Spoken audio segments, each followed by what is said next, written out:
and let us all do we can to build a better future. Oh, what? You thought it was over? Who said that we're out of the game? Because guess what? We're back. We're back, baby, and better than ever here in our studio again. My name is Kit Adrian Cabello, the host of Hard Lens Media. We are live every Monday through Friday at 5 p.m. Central Standard Time. Let's get started with this first segment. Let's rewind back the clock to the beginning on March 4th. Yes. Daniel, do you want to address what happened first? So yeah, this because we said it all. Kit was all over media talking about this, but we really wanted to clarify for people that, and we know how YouTube works. A lot of people probably have no idea why we were gone to begin with. So this clip/live video is for you. So effectively, what happened was we did a video on Inauguration Day, a couple months ago. 2 months ago. Yeah.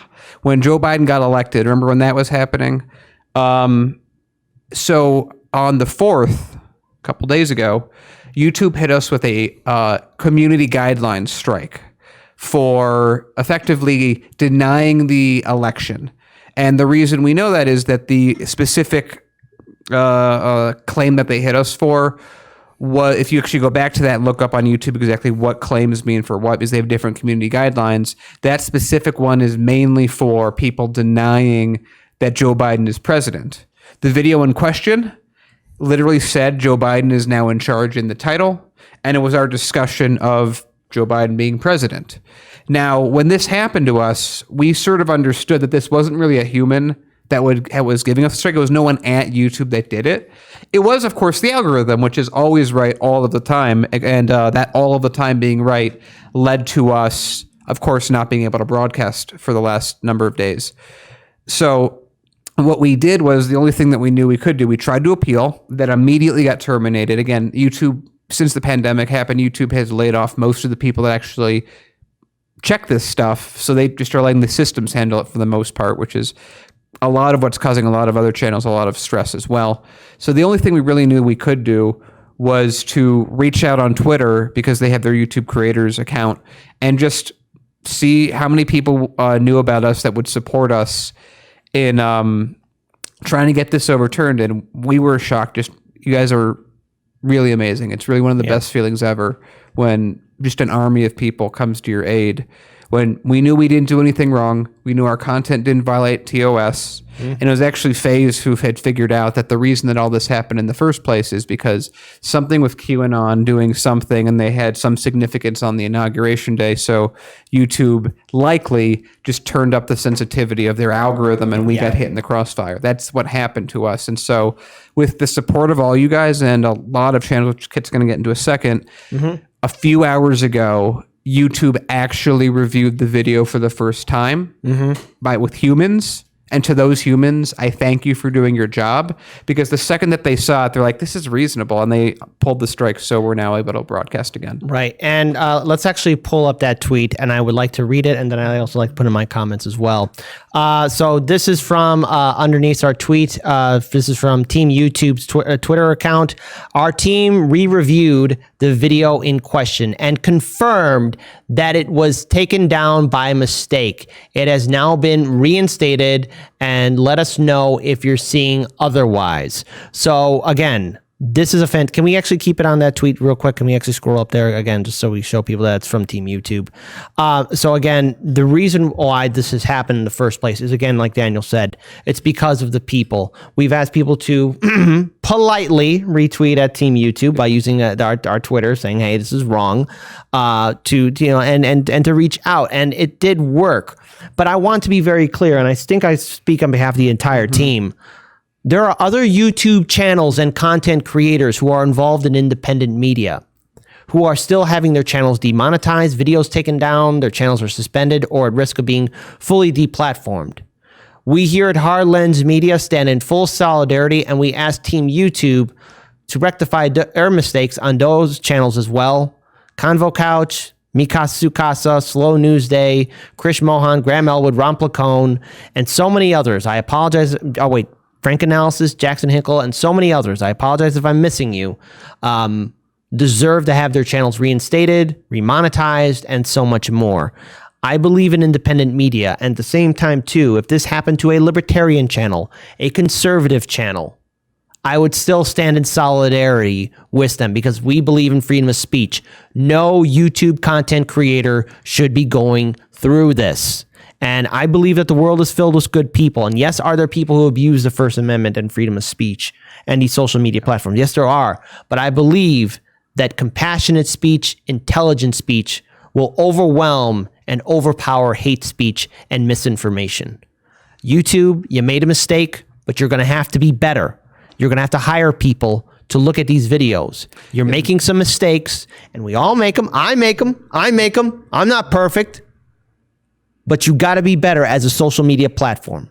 Yeah, just to clarify, the likelihood of what's going to happen is that the support will get better once the pandemic ends and YouTube rehires these effectively call centers that are usually running these tickets anyway. And I remember before the pandemic, they had an average of like 1 to 3 minutes to review each piece of content. Yeah. I can only imagine with way more people on YouTube because of the pandemic and way fewer people to manage, they probably couldn't get everyone.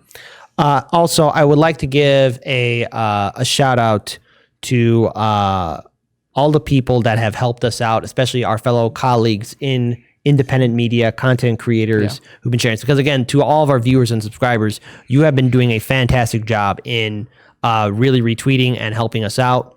Let me just go ahead and name this list of people who've been helping us out. A long list. You guys Shout out to Jimmy Dore and his entire crew at the Jimmy Dore Show. Shout out to Lee Camp and his entire crew. Shout out to Graham Elwood and Ron Placone who retweeted our tweet out. Shout out to Sarcasm Stardust who had me on her show on Rockfin. Shout out to Steve Poikman and his crew at Slow News Day. Shout out to Krish Mohan. I just did an interview with him. So when Krish Mohan's interview with me comes out tomorrow, I will be saying our channel suspended. It was when you said it. It was when I said it. So everyone, we're still on. We're still good. But Krish, thank you again for having me on your show. And first time ever, 4.5 years doing content, I sneezed during an interview. Amazing. I know but hold on. There's a couple more people. Shout out to our good friend Case Study QB. Be sure to follow him on Twitter. He's doing a lot of good stuff. Shout out to Frank Analysis. Shout out to Jackson Hickles. Shout out to Richard Medhurst. Shout out to Justin Jackson, War Media. Shout out to Nico House and his crew at the Mikatsu Casa Network. Shout out to Fira Isabel and Craig Jardula of the Convo Couch. And also shout out to the Progressive Soapbox, who thought we were right wing, but it's okay. But it's okay. Principled about it, and that's what matters to me. Yes, that is true. He was principled about it. It's all good. Progressive Soapbox. If you want to be on our show, just reach out to us. Vice versa. Or vice versa, or vice, however you call it. I think it makes sense that given the status of that tweet, that we probably should get to know each other a little bit better. Yeah, so go ahead. So yeah, and again, really proud of also of our audience and how much support we are getting to as well. But also, look, the danger is still very real in regards to censorship and what can happen to our channel. So Daniel, I want to hand this over to you. Before I do, I want to acknowledge to people that yes, we do have a Rockfin channel, but our goal on Rockfin we should also make sure to thank all the regular supporters or fans that you guys were just as important. We saw you retweeting. It's extremely integral. I mean, if you helped us and you know exactly who you are, you really have our eternal thanks. You got us through this. If we didn't get that strike removed, we would have not been able to broadcast on here till Friday, and then we would have had this sort of Damocles over our head until June 2nd on whether or not we would get a second strike, which of course would get us very close to third base, which is not good on YouTube. Yeah, and we can't have that. So again, we do have a Rockfin channel, but our Rockfin channel is different than our YouTube channel. But people have been saying, well, what happens to your 4.5 years of content? What happens if your channel does get disappear overnight? Daniel, you had a wonderful phone conversation with another platform. Can you tell the people what's happening and what to expect in the near future with this platform? So this is actually thanks to the Jimmy Dore having Kid on for that interview. It was seen by a brand new channel called Odyssey, or network. I keep calling them a channel. Yeah. So I used to call them things channels. Yes. A platform called Odyssey who reached out to us, and we are now on Odyssey. And so we should really just back up and say, okay, here's what we can do. We're going to be promoting this a lot more going forward. We're still in the middle. Like we just learned the last 2 hours, their channel is back. So forgive us for not being fully prepared. But there's now a lot of places that we would like you guys to go in case this ever happens to us again. First is Hard Lens Media's backup channel, HLM.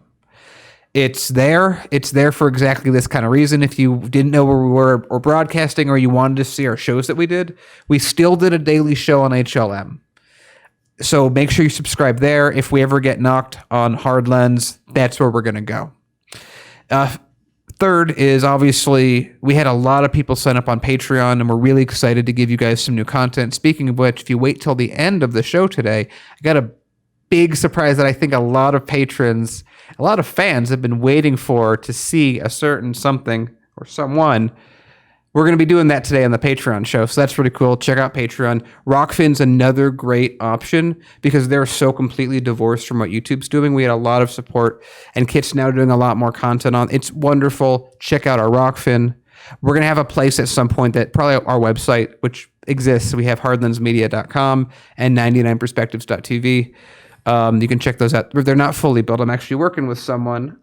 We're going out to see if we can get that. He's going to help us do it a little better. So I'm still looking for that. But the nice thing with Odyssey that I was really happy about is we don't have time to, at least right now, expand onto another channel. Odyssey is really. I talked to the guy on Odyssey for a good hour, really getting to know their platform. Hour and a half. You had a long phone conversation. I had a really good conversation with them. Really, I really loved the idea of the platform. But effectively, if you're someone who doesn't want to watch us doesn't want to watch clips or anything because you don't like YouTube, Odyssey is carbon copying all that stuff over there. So all of our content is now available on Odyssey, and definitely check them out. We have a link we can give you guys. We just don't have it on us right now. If you want to go to Odyssey, it does help us a bit. But it's a free platform. So if you don't have the money to go on Rockfin, Odyssey is a great choice to be on too. So we have a lot more places that we're going. We're trying to decentralize ourselves more, but we're still right here on Hard Lens Media. All right. And also there's a couple of things I want to just clarify. Number one, before we move on to the next segment, because we're still on this segment. So don't edit this part out, FaZe. First, number one, edit it out. we are cool with Jamal, the host of the Progressive Soapbox. We're just joking because he made a tweet where he thought we were right wing, but then he apologized a few hours later when he realized he made a mistake. We're just joking. We're joking. If Jamal wants to be on our show as a guest, we really mean it. Or us, we would love to have him on our show. We would love to be on his show as well. Thank you again for standing in solidarity with us. Again, Progressive Soapbox does some good work. Really, really good to see content creators standing in solidarity. So I hope that clarifies everything in the live stream chat. Again, also huge thank you to all of our allies in the progressive independent media circuit. Shout out to everyone who's been a regular subscriber, who's been helping us out as well, spreading the word. It's the fact that you guys this is the most humbling experience.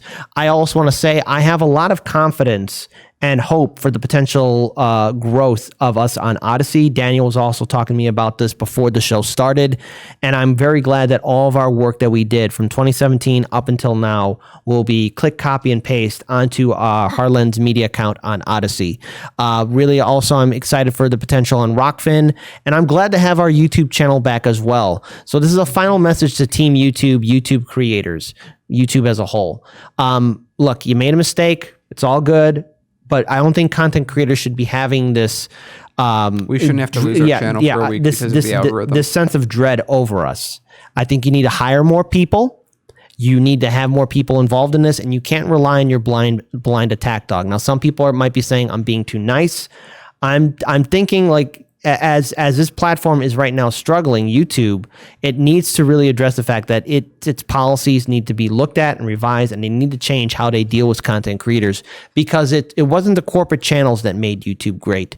It was the people and regular content creators that made their channels large in the first place. It's the people that made YouTube, and YouTube needs to remember that. So going forward, YouTube, be better. And just the one reason we're not really as upset with YouTube, if this didn't happen, we would have not had all your guys' support. And I think that even if we hadn't had the strike lifted, what you guys showed us, how much you care about the channel and what we do, it was very humbling, because it's sometimes hard from this room to know if we're making a difference in people's lives. But I can't think of a better test than this. Thank you.